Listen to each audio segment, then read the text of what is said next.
From thousands of dollars worth of treasure to brand new phones and ancient cities. Let's dive into the water and see what we can find. Imagine going to the river to enjoy a boat ride. Who wouldn't want to take a couple of pics to make the memories of this trip last forever? Oops, the water's split. Luckily, you've taken precautions and put your gadget in a waterproof bag. But what if you drop your phone to the bottom of the lake along with this case? This is what happened to some people. A scuba diver and a YouTuber dived into a river popular with tourists and lost some of their gear worth $20,000, including new iPhones and some jewelry. Oops. You might be familiar with the image of a car getting pulled out of the water, either from the movies or TV news. Large cargo vessels sometimes sink, and trucks inside them go along. That's what happened with the Thistlegorm wreck. It sunk in 1941 in the Red Sea, and these Bedford trucks were inside. Want to see something more valuable, like treasure? A British cargo ship was carrying a heavy load of silver ingots, but the vessel sank. Treasure seekers knew there was silver on the ship. Since the 1940s, they've been looking for it. The Odyssey Marine team got lucky. They made the discovery in 2011. The treasure was more than 14,000 feet below the surface. The ship had carried more than 110 tons of silver ingots. Finders keepers! The Odyssey team kept 80% of the treasure and gave 20% to Her Majesty's Treasury. Of course, there were more items on the ship, like letters, teapots, and silk sheets. You can see them in the exhibition called Voices from the Deep at London's Postal Museum. Now how about some underwater art? Sure, here you go, Polynesian moai statues. These statues have been discovered in several areas across the world. For instance, Easter Island is full of different size statues, but many of them can also be found in Cancun, Isla Mujeres, and Punta Nizu, Mexico. Seeing full-body statues from thousands of years ago under the water would probably be a lifetime experience. Gold coins are also popular items found in shipwrecks. Many divers come across coins worth a lot of money. But there's one diver in Florida who truly hit the jackpot. In 2015, they stumbled upon nearly $1 million worth of treasure. The discovery was 51 gold coins, 40 feet of ornate gold chains, and a rare coin that was made for Philip V, the King of Spain. They were once frightening and dangerous, and they still look spooky. Yo-ho! I'm talking about pirate ships. One pirate shipwreck from the 18th century was excavated off the coast of Colombia in 2015. The treasure found there was worth between $4 and $17 billion. It contained precious stones, gold, and many other items. The next one is an underwater city. Neapolis is a city washed away by a tsunami. It was built on the coast of North Africa nearly 1,700 years ago. Divers uncovered the city's remains in 2017. Researchers have also discovered Roman columns, as well as household goods and tools. Now, let's go all the way back to 1503. Portuguese explorer Vasco da Gama was fighting a storm when he lost his ship Esmeralda. The ship was discovered in 1998, but it had to wait for more than a decade to be excavated. Researchers found navigational tools there. They didn't have as much value as Spanish gold, but they were historical treasures. Now, in Amsterdam, they fish for bikes in canals. 1/3 of working Amsterdammers cycle to work. Others use their bikes for different purposes, like exercising, going shopping, and so on. There are more bikes in Amsterdam than permanent residents. Unfortunately, many bicycles and even some cars end up in Amsterdam's canals. The fact that Amsterdam has 165 canals with a combined length of 60 miles doesn't make the authorities' job easier. Obviously, the owners don't throw their bikes into the water. Bikes can end up in the canals because of strong winds, vandalism, theft, or by accident. Every year, authorities fish up between 12,000 and 15,000 bikes. Our next one is a lost city. Heraklion was ancient Egypt's gateway to the Mediterranean. It became submerged and hidden under the sand. This city was famous. Maybe you've even heard about it. It was mentioned in the legend about Helen from Sparta and Paris from Troy. So, how was this ancient city discovered? In the early 2000s, a team of divers found a huge fragment of rock on the seabed and took it up to dry land. It turned out that it was a piece of the statue of Hapi, who was the lord of the river of ancient Egyptians. The team continued searching and found 6 other pieces. Around them, they saw temple ruins, pieces of pottery, jewelry, coins, oil lamps, and so on. Even an old copy of the New York Times. Nah, not really. Granada Underwater Sculpture Park is the world's first, what else, underwater sculpture park. Why is this park so special, besides being located in the beautiful waters of the Caribbean? You can see the park on a snorkeling or scuba diving trip. The sculptures are about 9 to 16 feet underwater. The atmosphere and the experience itself make it special. The sculptures are made from concrete and steel. Some of them weigh as much as 15 tons. They're covered with underwater creatures. The statues were put there to help protect reefs, maintain the health of the ecosystem, and restore underwater life in that area. Now, submarines are designed to go underwater, so maybe you wouldn't expect to see them on this list. But submarines do, in fact, sink. Divers have discovered many submarines. For instance, an Australian submarine was found off the coast of Papua New Guinea more than a century after it had sunk. Now here's another submerged city, but this one was left underwater on purpose. You can see the ancient ruins of Lion City in a lake in China.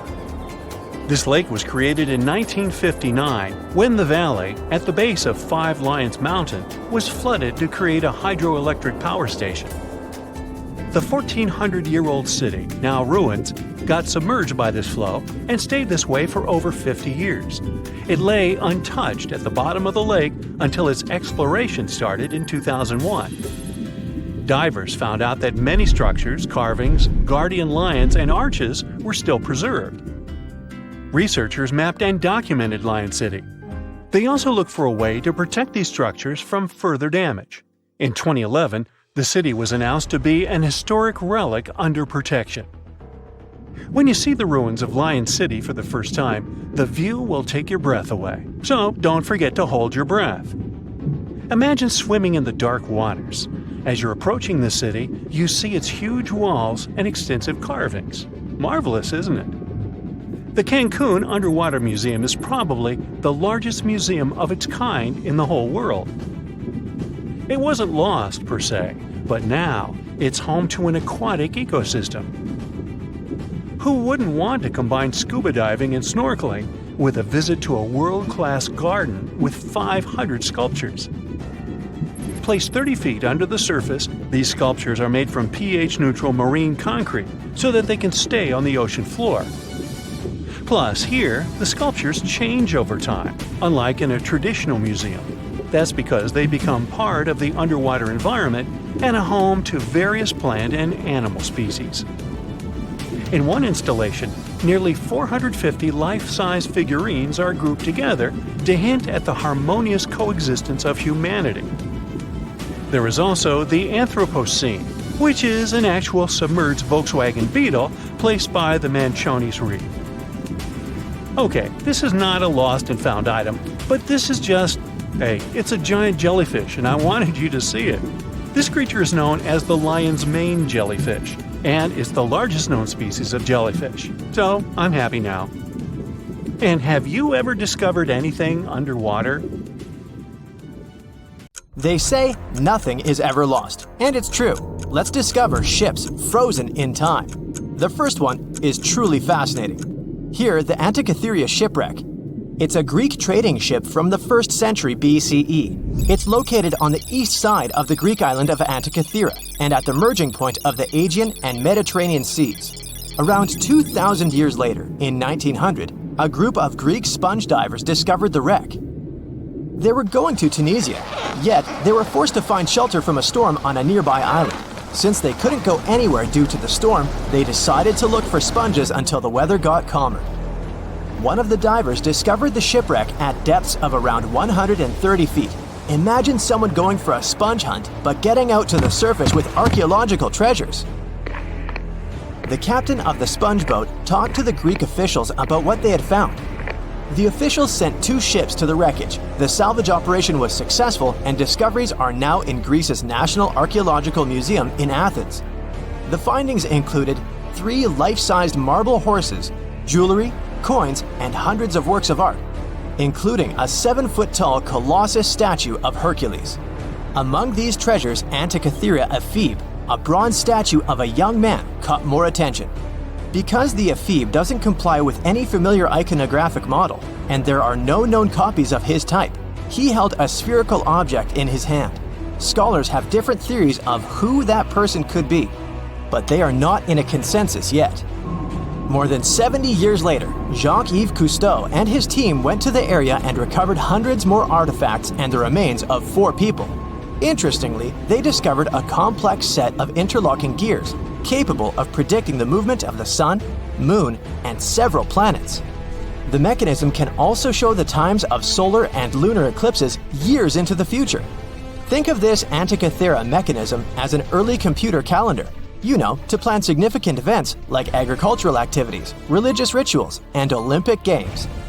These artifacts found in the Antikythera wreckage are some of the most important findings in modern archaeology.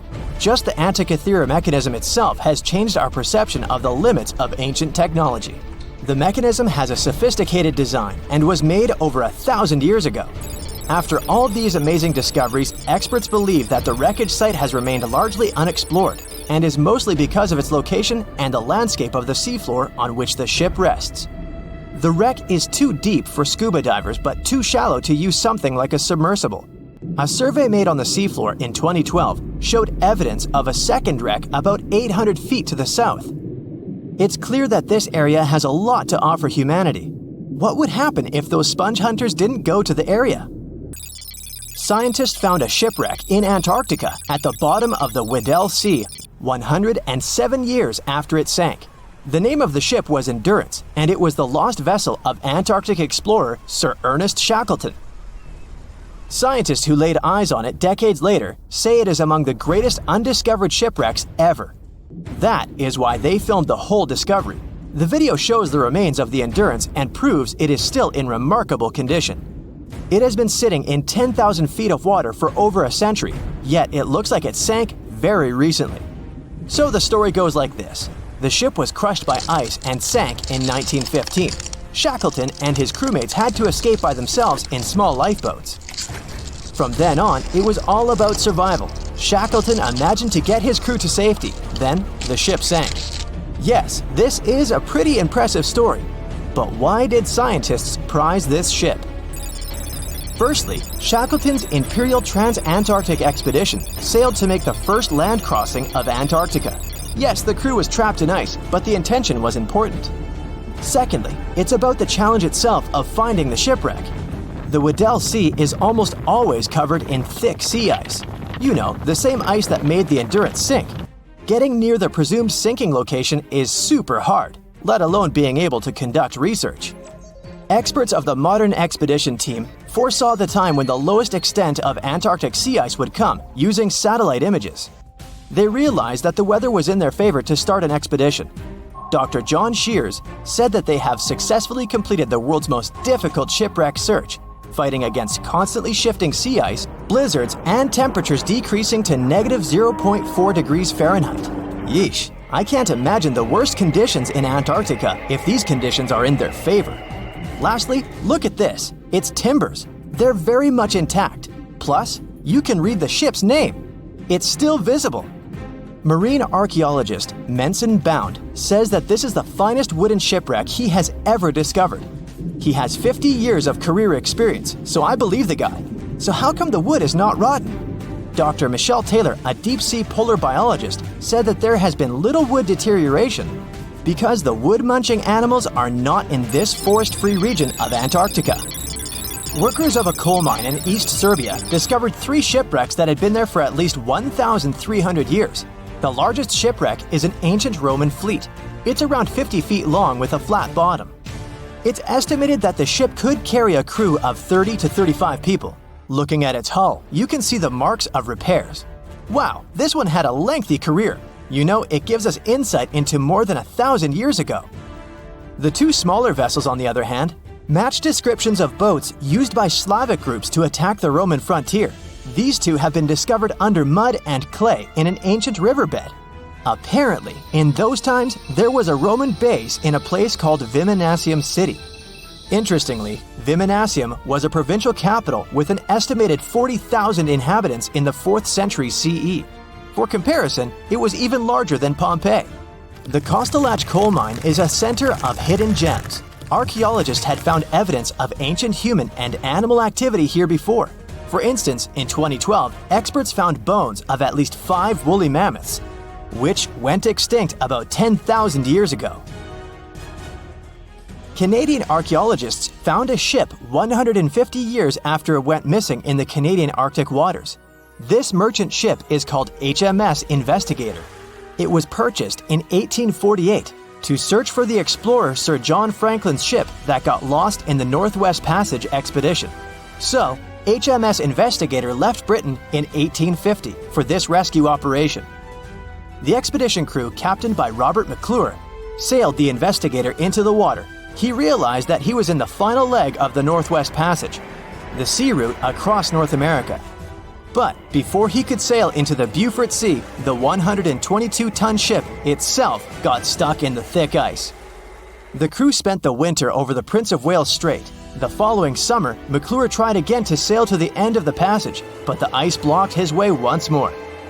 Here, too, the crew was forced to leave the ship. He steered the crew into the Bay of Mercy. There, they were to remain until 1853, when the crew of the HMS Resolute rescued them.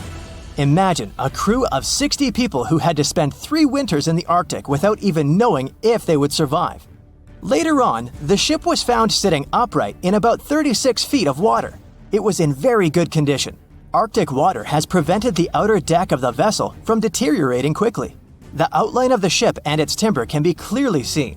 Plus, archaeologists have uncovered artifacts on land left by the sailors. They had unloaded everything before abandoning the Investigator.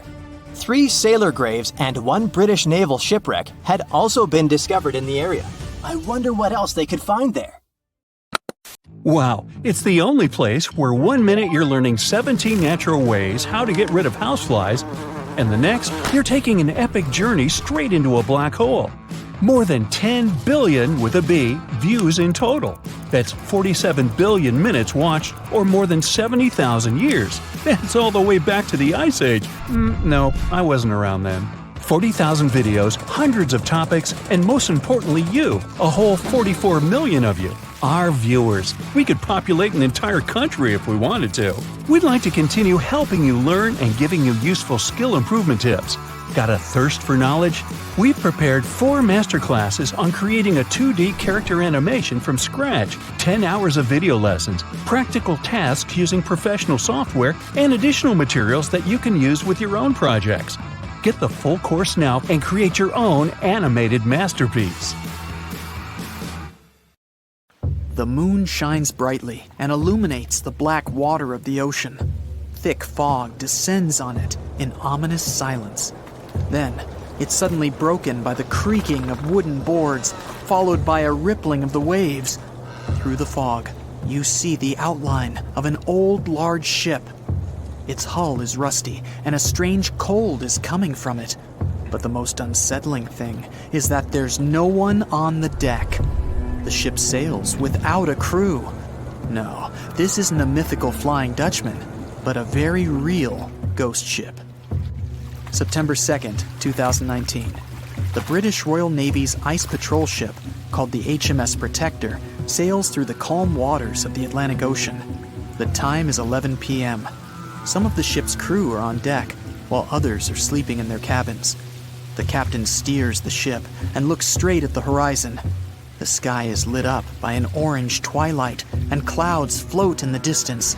Suddenly, against this beautiful landscape, one of the sailors notices the black silhouette of an unknown ship. The captain slows down and steers the ship a little closer to the mysterious vessel. This is an old cargo ship, 250 feet long. Attempts to contact the crew members lead to nothing. It seems the unknown boat is floating in the ocean by itself. There's no one on board, at least no one alive. The deck of the ship creaks from rocking on the waves. The sun sinks below the horizon and it gets dark. The ship looks terrifying. British sailors don't dare to climb on that strange deck. They take a photo, post it on the internet, and sail away. Many people on the internet will assume the sailors met a real ghost ship. 5 months later, we're in the village of Ballycotton in County Cork, Ireland. A local leaves the house early in the morning to go for a daily run. Music in his headphones, fresh cool air, and a scenic route are ideal conditions for a good workout. The jogger runs along the road on the coast of the Celtic Sea. There was a strong storm last night, and now the sea looks calm. The man runs along the top of a low cliff and notices a huge vessel. An old rusty cargo ship 250 feet long lies on the beach, right among the rocks. No people on board. It seems the ship has been here for ages, but the local is sure this vessel wasn't here yesterday. A little later, it turns out this is the same ship that the sailors from the HMS Protector saw 5 months ago, thousands of miles from this place. The cargo ship, called the Alta, was built in 1976. Nobody knows who used it all this time and for what purposes. It's only known that in 2017, the ship was purchased by a new owner and marked with the flag of Tanzania. It's important to say that almost all cargo ships are equipped with AIS, Automatic Identification System, which is needed to track ship movements in the ocean. Since 2015, something strange started happening with the Alta's AIS. The ship disappeared from the satellites, then reappeared again. Over the past few years, this ship had changed several names and flags. It's not surprising that its AIS shut off and turned on numerous times. It's said that some of those who disable AIS on their ships do so to hide outlaw activities. The ship's captain, whoever it was, clearly didn't want to show the Alta's movements. As AIS showed in 2017, the ship had sailed near Greek port cities. The Alta made 12 stops in 3 such cities in different parts of Greece. Then, the AIS signal disappeared, and 10 months later, the Alta reappeared near the northern coast of Africa, 1,200 miles from Greece. In September of 2018, the ship was sailing about 1,400 miles southeast of Bermuda, and at that time, the crew members started having problems. There were 10 people on board the Alta.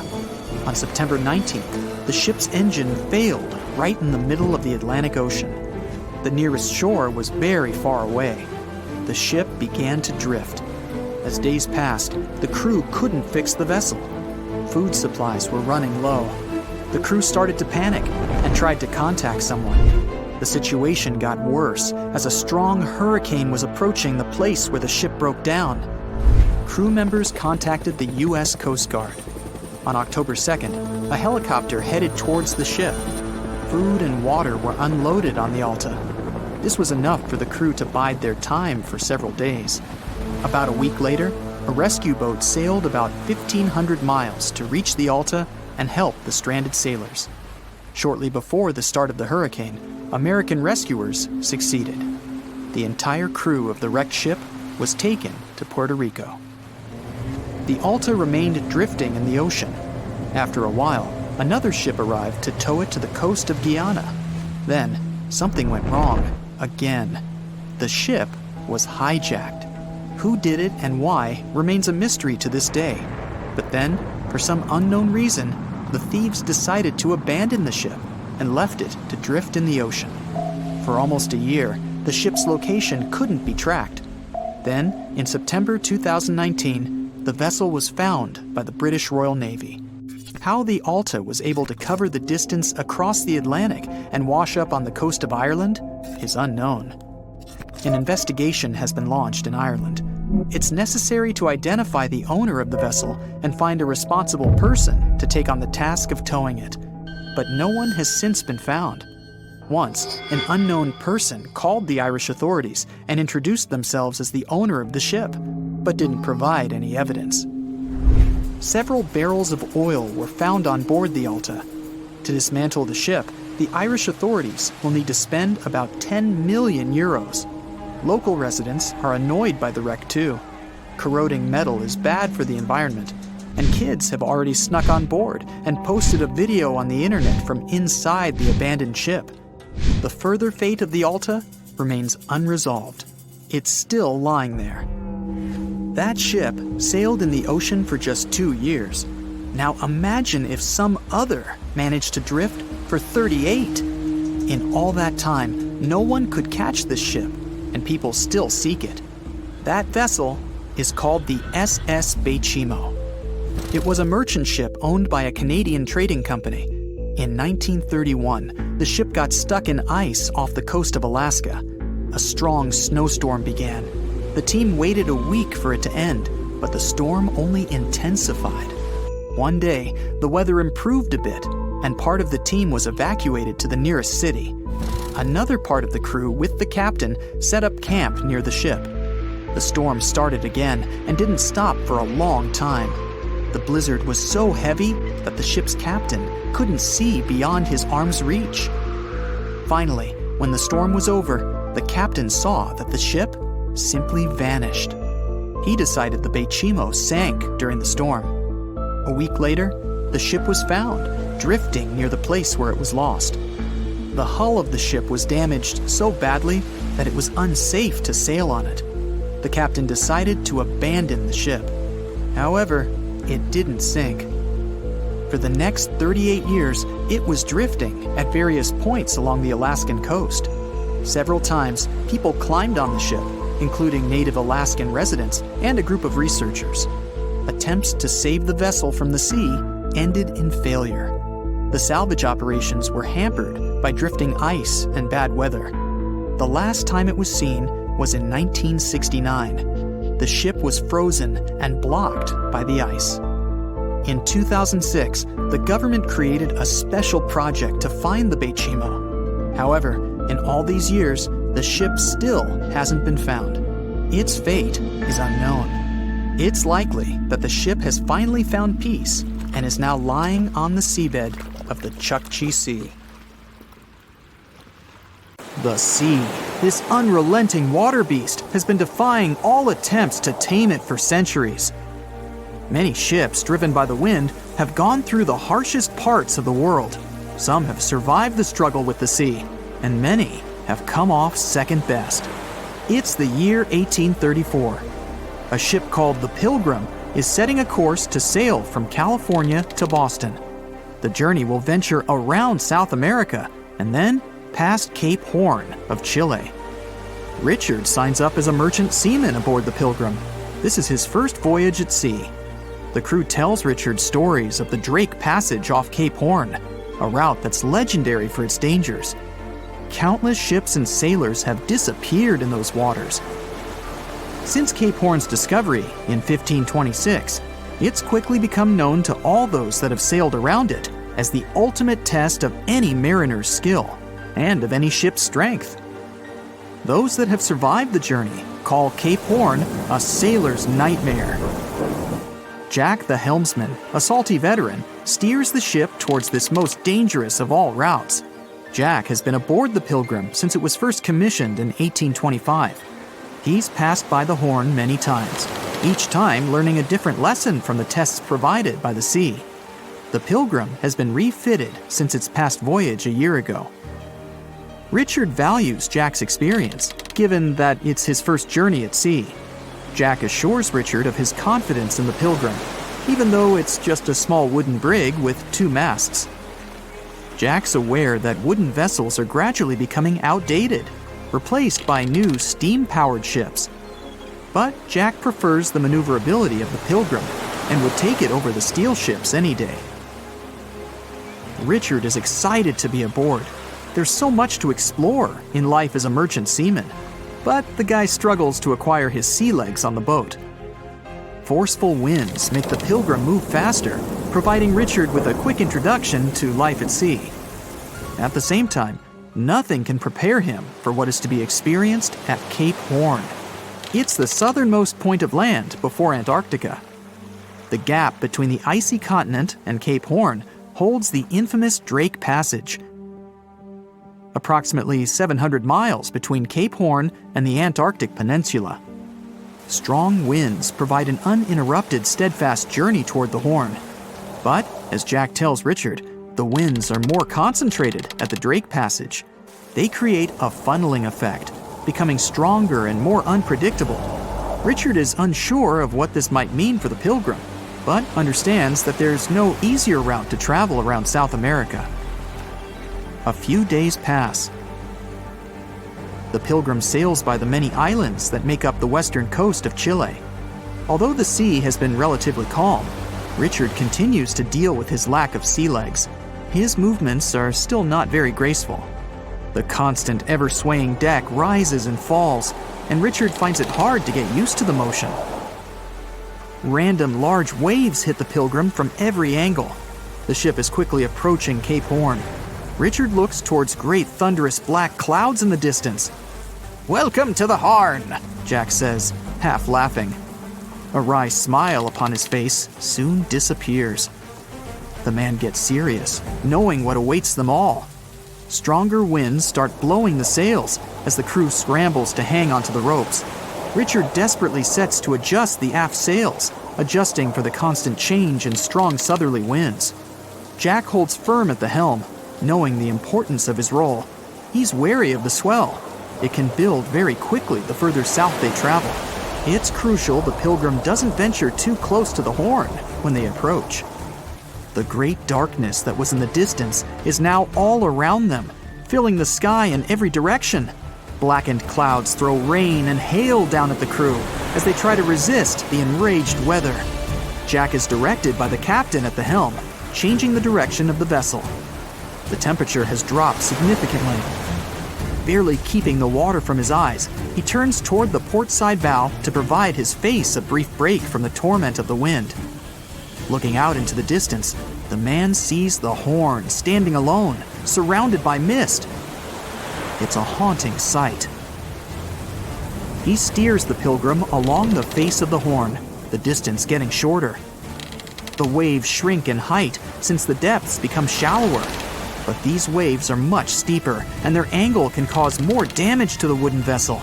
Jack's unsure how much of these waves the Pilgrim can take before the hull is breached. Richard, still posted at the aft sails, watches the water and icebergs floating by. He's unsure how large they actually are, since they're mostly hidden underwater. But he knows to alert Jack if any get too close. Just one iceberg hitting the Pilgrim will be all that the hull can withstand. Dutifully, he watches over the side and into the distance. Icebergs aren't the only thing to look out for. Rogue waves are common in these seas as well. The connecting Antarctic and Pacific Oceans, mixed with stormy weather, form waves together. This creates much larger rogue waves. Such waves have been known to reach up to 100 feet tall. They can destroy most vessels in their path. It'll surely be the end of the Pilgrim if it comes across a rogue wave. Strong currents adjust the route of the Pilgrim, as though the Horn is trying to lure the ship toward its rocky shallows. Slowly, they are getting pulled closer toward the Horn. Jack is fighting the current at the helm. Spinning the wheel, he strains his body as much as he can. Grunting, he plunges the wheel from the port side to starboard and back again. The captain keeps yelling directions.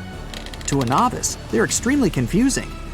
But Jack, a hardened veteran, continues to interpret the directions with ease, steering to readjust their course away from the Horn. The captain orders Richard to assess the hull below the decks.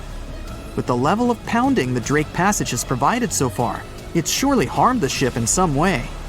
Richard runs to the deck as another sailor yells something at him, but the noise of the sea makes it difficult to hear. A wave hits the side, flowing onto the deck. Richard manages to hang on to the mast before he's almost swept overboard. The entire front deck seems to be underwater. Hanging on as the water rolls off the sides of the ship and waiting for it to clear, Richard watches the horn slowly go past. Still, it beckons toward the Pilgrim, as though asking for its dues from the crew. The currents are still pulling the ship, while the storm is raging on, with no end of the struggle in sight. The storm is growing ever larger and fiercer. Richard gathers himself to head below and assess the damage. After a slow descent to the lower decks, Richard can finally look over the hull from the ship's quarters. There's no damage from what he can gather. But he's shocked by the depth of the water inside. It's now at waist depth. Cups, amongst other things, float in the water. Even inside the ship, the guy can't escape the waves.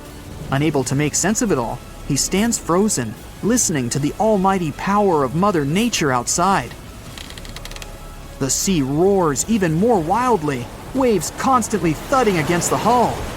It sounds like a somber drumbeat, a slow countdown to the demise of the Pilgrim. Richard forces himself back to the terrors of the above decks, grasping onto the rails to carefully walk the slippery stairs. He leaves the disturbing creaks of the wooden decks. They're soon replaced with the strained sounds of the ropes, the yells of other sailors, and the deafening roar of the sea crashing all around him. Jack is at the helm, focused on his role, still fighting the wind and the waves, even with the addition of ice and frost. It seems that the world around him has set its heart to distract the man from his duty, but Jack pushes on determinedly. For 9 days, the Pilgrim fights the constant changes in stormy weather, facing all kinds of obstacles, but the ship manages to make it through. As they leave the storm behind, the crew sets their course north for their final destination. The sight of the sun peeking through the dark clouds is the most relieving thing Richard has ever experienced. Unfortunately, Richard lost his rations at some stage during the storm. At sea, if your rations are lost, it's your own bad luck. Luckily, Jack is kind enough to share some of his. April 1912 marked one of the most terrible tragedies in the history of the world. The most unsinkable vessel, the pinnacle of engineering at that time, the huge Titanic, sank. On that dark, moonless night, the ship had many chances to save its passengers. There was another ship just a few miles away that could have saved the Titanic, but it didn't. It wasn't a phantom ship, and it's not some legend or a theory. This is a documented reality. There are records and witnesses' statements confirming this, but why didn't this ship help? Let's find out what happened that night by looking at these events from 3 different points of view. Let's start with the Titanic version. 11:30 p.m. The moon hides behind black clouds. Visibility is bad. Everything is calm on the Titanic. Under the captain's guidance, the communications operator stays in touch with the mainland through the radio. At this moment, some stranger breaks into the frequency, interrupting the operator's communication. It's unclear what this strange man wants and what he's talking about. The operator doesn't try to figure it out. He shouts at the guy, demanding him to disconnect. The connection is interrupted. At 11:40 p.m., the Titanic crashes into an iceberg. The ice breaks the hull. Water begins to flood the lower decks. Nobody is panicking yet. 20 minutes later, at midnight, the ship's crew sends a distress signal through the radio frequency. Few people understand how bad the situation really is. After 20 minutes, at 12:20 a.m., they start lowering lifeboats with passengers. At 12:25 a.m., they receive a response to the distress signal. This is RMS Carpathia. Their captain reports they're already sailing at maximum speed towards the Titanic.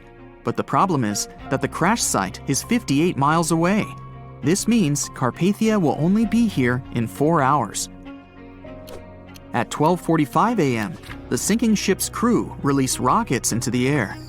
These flares are one of the main reasons for the terrible fate of many passengers, but more on that later. 90 minutes later, the Titanic's deck breaks and the ship dives underwater. At 4:10 a.m., the Carpathia finally arrives at the shipwreck location. The crew members make heroic efforts to save all the people. They take 705 survivors on board. At this moment, another ship appears. It's SS Californian. The Carpathia sails towards the New York coast with all the people. The Californian floats in search of passengers and finds nothing but wreckage. The ship was only a few miles away while the Titanic sank into the icy water. The Californian could have saved these people, but did nothing. Its captain, Stanley Lord, made one of the most terrible acts that a sailor can allow. He didn't help a sinking ship. When the world found out about all this, they detested Captain Lord. They couldn't bring charges against him, and the trial didn't punish him. But his career was ruined entirely, as no other ship company would hire him. Despite this, he never confessed he had been guilty. Before he passed away, the captain said it hadn't been his fault. If this was true, then what happened there? This brings us to the Californian version.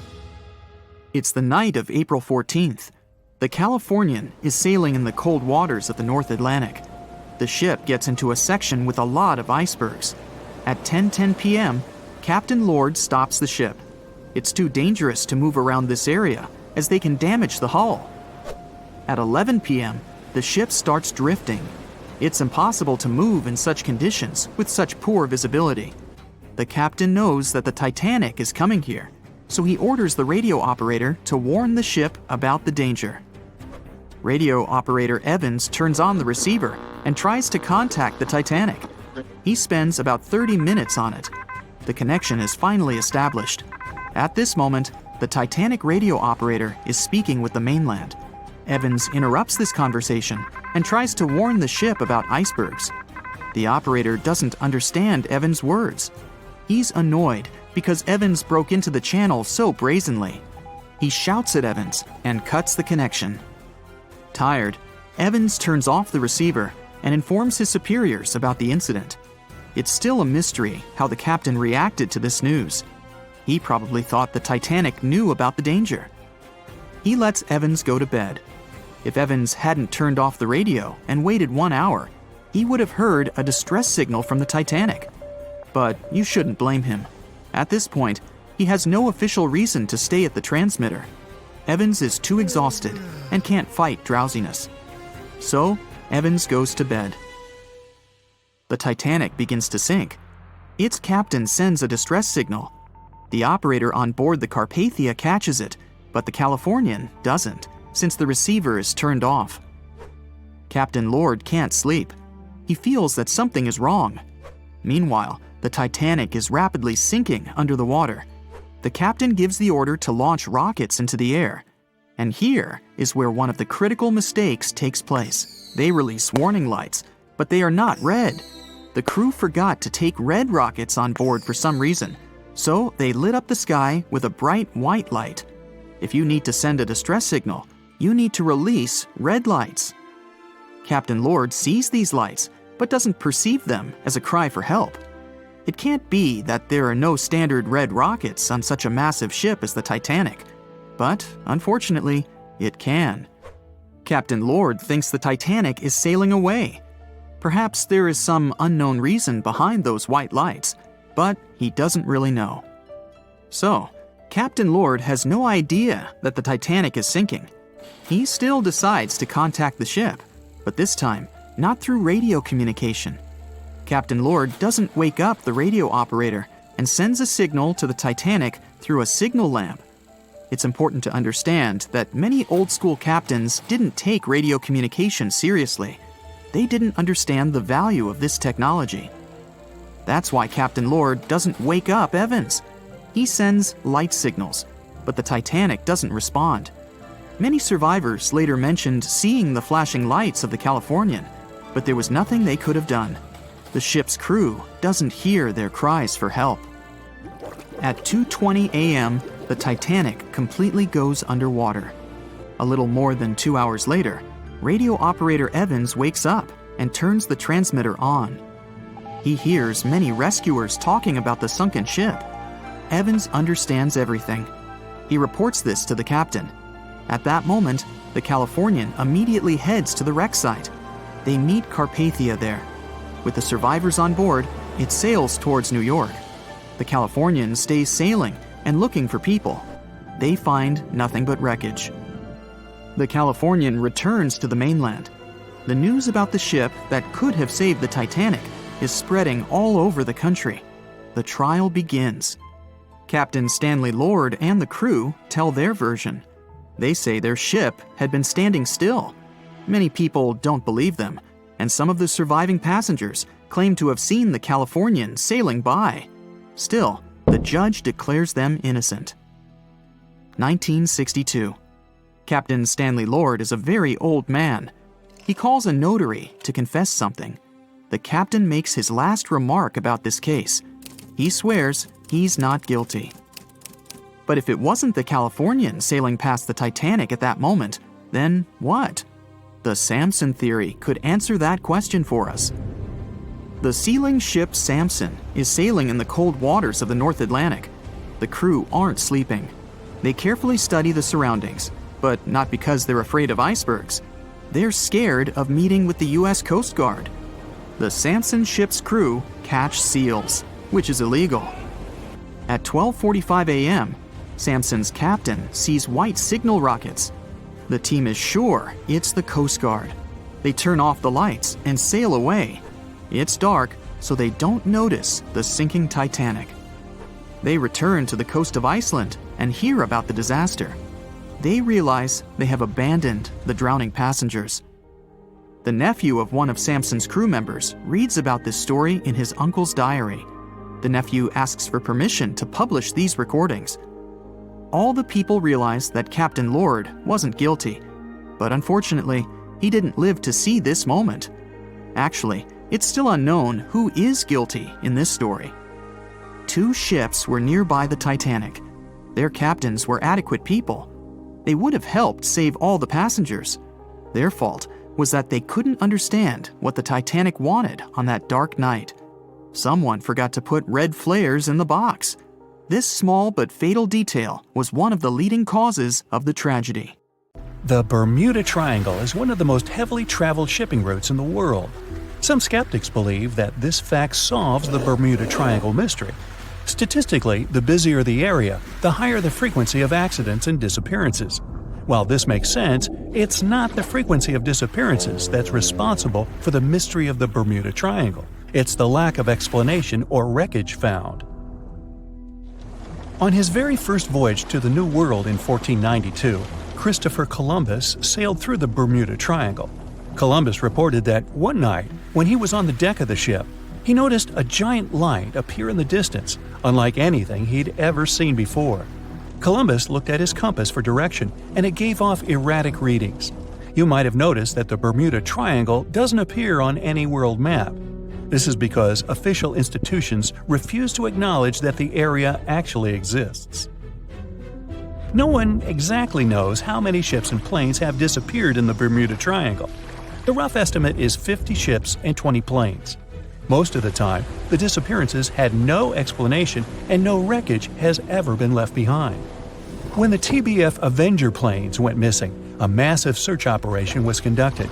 Boats and planes searched the Bermuda Triangle for any signs of the aircraft.